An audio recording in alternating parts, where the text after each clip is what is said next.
नाशिकमध्ये 2 दिवसांपासून पावसाची रिमझिम सुरू आहे. शहरातील काजीगडी परिसरात मातीचा काही भाग ढासळल्यानं तेथील रहिवाशांचा जीव धोक्यात आला. सदर घटनेची माहिती माजी महापौर विनायक पांडे, नगरसेविका आदिती पांडे, नगरसेवक राहुल शेला, ऋतुराज पांडे यांना समजतात. त्यांनी सदर ठिकाणची पाहणी केली. या पाहणी दरम्यान नगरसेविका आदिती पांडे यांनी आपत्ती व्यवस्थापन मंत्री गिरीश महाजन यांना व्हिडिओ कॉलद्वारे सदर प्रकार दाखवून दिला.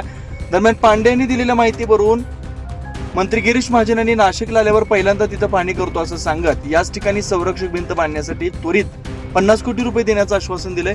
उर्वरित रक्कम 2 टप्प्यात देतो. सदरील कामे पावसाळ्यात सुरू करणार असल्याची माहिती देखील यावेळी मंत्री गिरीश महाजन यांनी दिली. या प्रसंगी मीरा गुरव, तारा खैरनार, अजय खैरनार, अक्षय कासार, सुशीला ढोरे, सुरेश तिघारे, संदेश फुले, चेतन व्यवहारे, नवीन सौदे यांचं काजीगडी येथील नागरिक उपस्थित होते. 9 न्यूज महाराष्ट्र ब्युरो, नाशिक.